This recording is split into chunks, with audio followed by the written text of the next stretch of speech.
Em que é longa, lenta, a recuperação além da morte daqueles que se contaminaram em vida. Ora, se para se descontaminar o perispírito de um fumante, que fumou um maço de cigarros por dia durante 20 anos, Emmanuel diz que não são necessários menos do que 11 anos no mundo espiritual, imaginem o que não faz a droga, que é algo muito mais pesado que o cigarro. Queremos lembrar que o processo de influência espiritual negativa, chamado obsessão, acompanha sempre a criatura que se vicia em determinada coisa até que ela perca a sua razão, desconheça os seus limites, acabe com a sua saúde e com a harmonia familiar. Até que ela fique absolutamente sozinha e que, sentindo-se sozinha, se vicie ainda mais. Um grande historiador, um grande jornalista americano, tinha um filho que ele nunca tinha tempo de ver, porque tinha de viajar muito, cumprindo as pautas jornalísticas que lhe eram confiadas. O filho, várias vezes, tentava conversar com o pai, mas dificilmente conseguia, porque estavam sempre muito afastados um do outro. Um dia esse jornalista recebe uma notícia tremenda: o filho fora encontrado, num quarto de hotel, morto, por overdose de drogas. Era um rapaz de 19 anos, e o pai, enlouquecido, pois era seu filho único, deixou em meio todas as tarefas que tinha e retornou aos Estados Unidos. Conseguiu a chave do apartamento onde o filho morava e, para sua surpresa, encontrou naquele apartamento uma pilha enorme de cartões postais que o filho nunca lhe havia mandado. Ele então colocou no chão aqueles cartões postais e viu, ali, a caminhada que o filho fizera até a destruição. O filho nunca sabia onde o pai estava, então não mandava os cartões. Ele então chora ao ler: meu pai, aqui estou eu, sozinho. Eu precisava tanto falar com você para me libertar da droga, mas eu não encontro você, não sei onde você está em um outro cartão, meu pai, em Natal e eu não sei onde te encontrar. Estou aqui sozinho, a senhoria do hotel trouxe-me um pedaço do bolo da casa dela e eu chorei, comendo aquele pedaço de bolo e pensando, será que eu não vou encontrar ninguém que me ajude? Esse pai ficou enlouquecido, porque percebeu que, embora a fama aqui em todos os Estados Unidos ele tinha, não havia conseguido ser amigo do próprio filho, que buscara nas drogas aquele preenchimento da imensa solidão que sentia.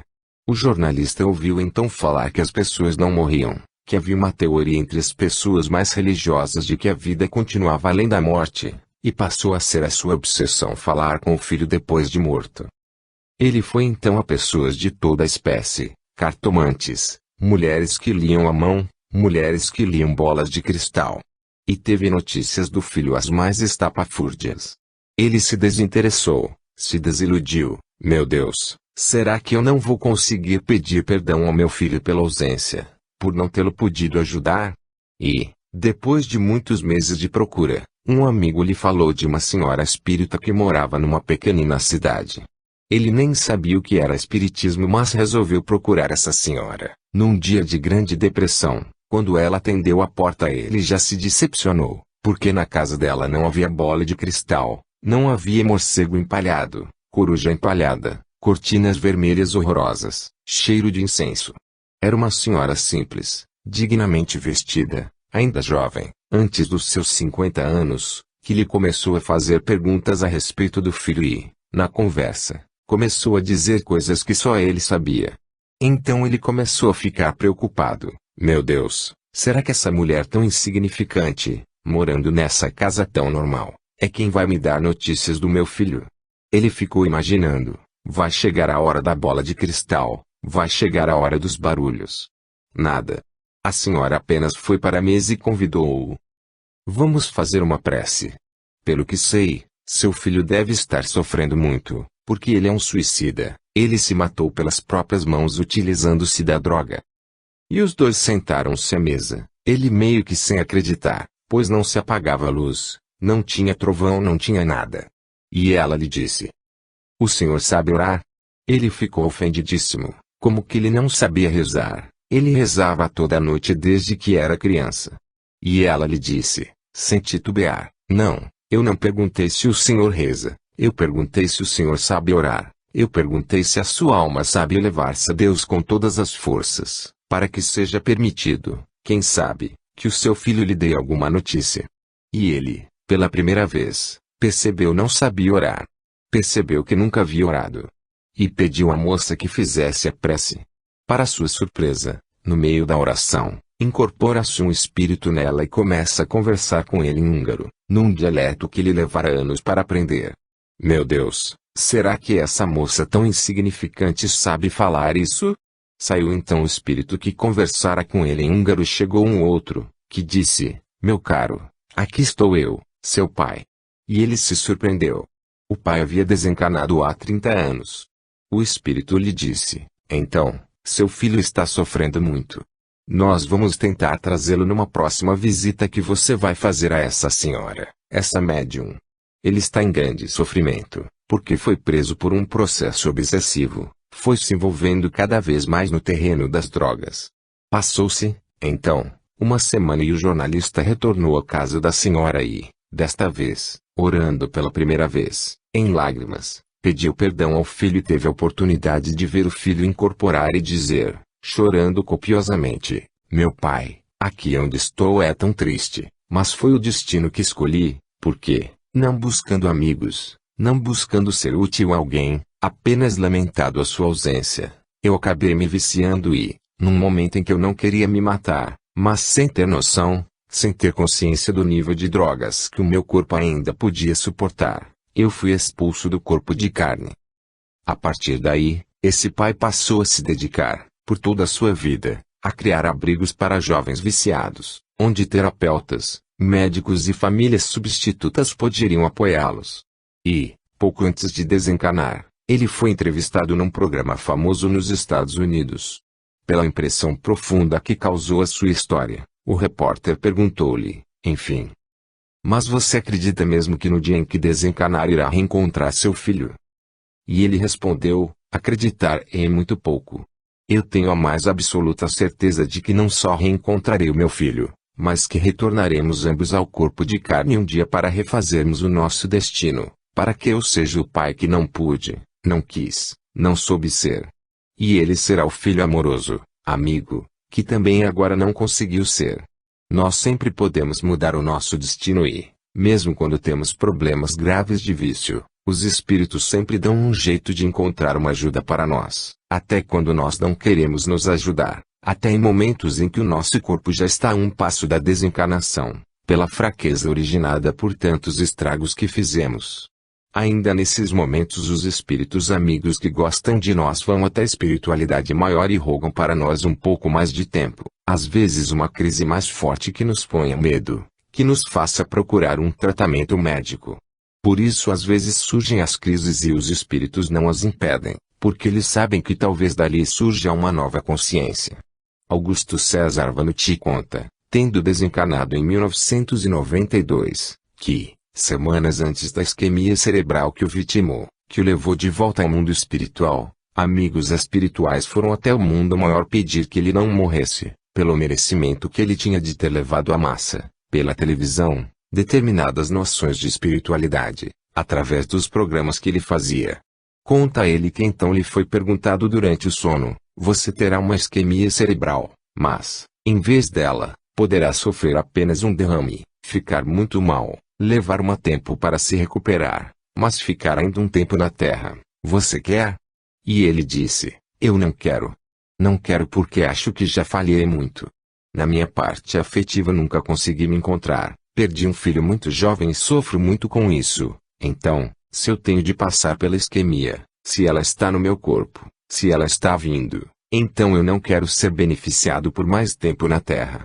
E, naquela manhã, ele despertou com fortíssimas dores de cabeça, foi até um hospital, mas teve a isquemia fulminante que o levou de volta ao mundo espiritual.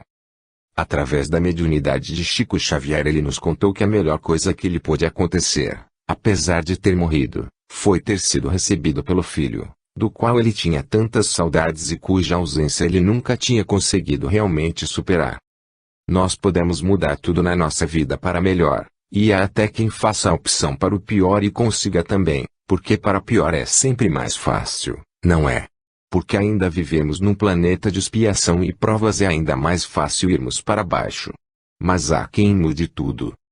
No outro dia um amigo me dizia, mas, fulano está que nem pau de enchente. Já viram um pau de enchente? A água leva um tranco aqui, leva outro ali, e o pau continua sendo levado pela água. Mas a verdadeira caridade que podemos fazer conosco mesmos é não sermos o pau da enchente. É virarmos ao contrário o jogo a nosso favor, lançando todas as forças do nosso eu nas mudanças necessárias da nossa vida. Às vezes não são as drogas que nos vitimam, mas a intolerância, a impaciência, a agressividade. Há pessoas tão agressivas que chegam quase à loucura, que magoam, que ferem, que expulsam as pessoas do seu coração. Então, se essa é a droga que infesta a sua vida, livre-se dela também, através de uma nova atitude, através de uma outra concepção de vida. Como podemos aprender a doutrina espírita e não viver conforme seus ensinamentos? Complicou. A doutrina espírita, na verdade, surge em nossa vida para nos mostrar que somos eternos, que, do outro lado, ainda estaremos sofrendo as consequências das coisas ruins que tivermos feito aos outros ou a nós mesmos. Falando sobre drogas e obsessão, esta é apenas uma área das muitas que nós podemos transformar em nossas existências. Se nós realmente determinarmos todos os dias que naquele dia nós não vamos dormir sem ter feito algum bem a alguém, de bem em bem, de positivismo a positivismo, nós vamos construindo um equilíbrio que nada poderá afastar de nós. Mas se, ao contrário, deixarmos que as pequenas coisas, que os quase nada que surgem no nosso dia a dia, aborreçam-nos, infelicitem-nos, tirem-nos da razão, daqui a pouco, entre nós e uma pessoa louca não haverá diferença, porque, ao menor sinal de contrariedade, nós já perderemos completamente a nossa atitude de equilíbrio e iremos quase matar alguém. É por isso que há pessoas que desenvolvem doenças ligadas à neurastenia, a problemas circulatórios, infartos do miocárdio, derrames, que, muitas vezes, na verdade, nem estavam dentro do processo evolutivo delas, mas que são consequências da própria vigilância, da própria maneira de ser, sempre sisuda, sempre negativa, sempre irascível. Antigamente o espírita, para se dizer espírita, tinha de ser triste, era aquela pessoa que vivia tristinha, não é? Tudo era pouco, falava pouco, sorria pouco, amava pouco. Tudo lhe era proibido. Ainda tem gente que pensa assim, você não pode fazer nada porque vai ficar obsediado. E esse negócio de dizer na palestra, obsediado todos nós somos. Não. Se você não quiser, não há espírito sofredor que vá junto com você. Porque, se você caminha no bem, qual é o espírito obsessor que vai ficar do seu lado? Não tem nenhum. Se você realmente equilibrar sua vida diariamente. É difícil? Sim, é difícil. Porque é das pequenas coisas, às vezes, que surgem os desequilíbrios, e também não adianta fingir que se é equilibrado e nem fingir que se é feliz. Não se consegue fingir as duas coisas, mas é preciso construir uma verdadeira felicidade, aquela que está lá no fundo do nosso coração e que é, muitas vezes, simplesmente fazer o bem aos outros. Às vezes durante toda uma existência você não vai conseguir ser feliz como pretende, você não vai encontrar aquele grande amor, não vai ganhar muito dinheiro, se dinheiro for a sua felicidade, você vai ter problemas sérios de saúde, mas, mesmo assim, você pode sair de si mesmo e auxiliar. Talvez seja essa sua grande felicidade, talvez seja a única que você tenha direito numa existência, para que, em outras, aí, sim, você usufrua de uma felicidade real, que jamais estará na materialidade, estará sempre na busca do que é espiritual, porque a verdadeira beleza, aquela que nunca se acaba, é, sem dúvida, o nosso lado espiritual, aquilo que nós temos de mais bonito. Então, se você ainda quer viver num total sonho, não precisa se viciar, viva um grande amor. Apaixone-se loucamente por alguém. Não tem nada que deixe a gente mais extasiado do que uma paixão. Para que você vai se drogar? Apaixone-se, apaixone-se. Mas sabendo muito bem que aquilo pode não ir em frente. Porque também pode chegar uma hora em que o outro diga, olha, eu não quero mais estar com você. E aí temos de respeitar. A pessoa não quer mais estar conosco. E se você está pretendendo se lançar no desequilíbrio porque perdeu um amor, espere, outros amores surgirão. Porque a vida tem essa coisa extraordinária, de encontros e desencontros. Embora difícil seja dizer isso para uma pessoa que ama e que perdeu o amor, ela vai querer estrangular quem disser isso. Você diz, eu também já amei e depois amei de novo. E ela responde, não. Nunca. Como fulano, nunca mais. Bem, graças a Deus. Como ele, nunca mais, porque ele foi embora. O próximo que vier, será tudo de maravilhoso. E nós temos de pensar assim, porque, se não for assim, como é que vai ser nas nossas dificuldades maiores, quando nossos entes queridos forem embora da terra? Quando já não tivermos mais o apoio de uma mãe, porque mãe é mãe. Você pode fazer o que for que a mãe diz, eu perdoo. Venha para a casa da sua mãe. Casa de mãe é aquela coisa assim que você não esquece nunca, por mais feliz que esteja. Porque, para a casa de mãe, a gente pode sempre retornar. Eu tenho uma amiga cujo filho divorciou-se e, de mala e cuia, disse, mamãe voltei. Ela quase desmaiou. Porque já estava com a vida toda esquematizada e, de repente, o filho, já adulto, retornou. Mas acabou ficando. Porque casa de mãe é casa de mãe. Então, pensemos nisso. Há tantas coisas lindas para vivermos, porque aqui vamos deixar que a droga seja a nossa companhia. Paul McCartney e John Lennon, na época dos Beatles, fizeram uma música tristíssima mas muito bonita, Yesterday, na qual dizem, eu tenho saudades do ontem, porque o ontem não volta mais. Tem lições, tem coisas que estão no meu ontem que eu quero reencontrar. Mas os espíritos já falam diferente, dizem que é preciso aprendermos com o ontem, sabermos viver o hoje e sonharmos o amanhã, da forma mais positiva que pudermos. Quando nós começarmos a ficar deprimidos, olhando foto de bisavô, lembrando aí como era gostoso o sonho que a minha avó fazia, e chorando, é hora de darmos uma sacudida na nossa vida. O passado ficou para trás e dele trazemos apenas as suas extraordinárias lições. Mas é preciso aceitarmos o presente para que possamos modificá-lo e termos a certeza de que o futuro será ainda mais extraordinário. A coisa que me faz mais feliz ao pensar em todos nós é saber que nós nunca vamos morrer. Que nós vamos nos reencontrar, eu tenho absoluta certeza disso, no mundo espiritual, daqui a 100 anos, quando todos nós tivermos desencarnado. Ou daqui a mais tempo, porque, do jeito que a medicina vai, menos de 100 anos ninguém vai mais viver. Coração pifou, troca coração. Fígado deu probleminha, troca o fígado. E assim por diante. Não tem quem doe. Faz artificial e dá um resultado danado, porque os espíritos realmente dizem que a medicina ainda vai avançar muito nessa questão dos órgãos artificiais e que a rejeição vai ser vencida, para que o homem possa viver muito mais tempo na Terra. Mas, cá entre nós, vale a pena viver muito tempo na Terra? Depende. Se a sua qualidade de vida for boa, se você for uma pessoa que se doa, que ama, que serve, que perdoa, que curte a vida, então, vale a pena. Se não, para quê? Se vamos só espalhar fel em redor de nós, é preferível às vezes que desencanemos daquele infarte fulminante, ao invés de termos de reaprender tudo do lado de lá, para podermos retornar da forma certa. O mais importante é pensarmos que, quando nós achamos que nossa vida é escuridão total, é porque começou a hora de melhorar. Os espíritos dizem que, não por acaso, a meia-noite é a hora mais escura da noite, é porque dali, meia-noite 1, meia-noite 2, começa um novo amanhecer. Pensemos nisso. Pensemos que tudo que ocorre em nossa vida é o passado muitas vezes que retorna, e às vezes nos faz sofrer. Mas é preciso até nisso saber como sofrer. Há quem sofra espalhando fel e resignação, desespero, loucura. E há quem saiba sofrer de verdade, entendendo aquilo como lição, respeitando aquilo que não deu certo e planejando o futuro que vem vindo perto, dessa vez cheio de vitórias.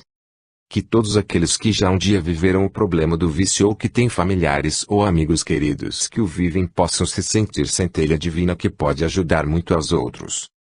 Então, que na nossa oração de hoje nós possamos rogar por todos aqueles que acham que a solução dos seus problemas está nas drogas. E que, nos nossos dias na Terra, nós possamos dizer que enfrentamos as dificuldades de cara limpa, como dizem os nossos irmãos vítimas do alcoolismo, que nós não precisamos de muletas viciantes para superarmos as dificuldades na nossa vida e que tornamos a nossa vida sempre melhor pelo nosso próprio esforço. E se em nosso lar nós tivermos dificuldades com filhos queridos em relação a drogas, vamos, com toda a tranquilidade, conversar com eles e buscar o apoio necessário, espiritual, médico, terapêutico, sem vergonha nenhuma, sem desrespeito à consciência do nosso filho, mas mostrando a ele o melhor, que sempre há saídas, que sempre há chance de recomeçarmos. Pensemos nisso e sejamos nós aqueles maiores incentivadores de todas as campanhas contra as drogas que se possa fazer, porque o adolescente é tão impressionável pelas coisas boas, mas às vezes se impressiona também pelas coisas que não são boas. Então, que nós possamos dar toques a todos aqueles adolescentes à nossa volta, da forma como pudermos chegar até eles. Que levemos essa mensagem de que a droga não tem sentido nenhum, porque o importante é você ter plena consciência da sua atitude, como ser humano. Pensemos, por fim, que existe uma dragea de saúde incorruptível, que é a prece, que é orarmos diariamente, pedindo que as forças do bem que regem todo o universo possam manter a nossa saúde, não gratuitamente, mas para que, com saúde, nós possamos amar e servir a todas as pessoas que nos buscarem o coração. Fim.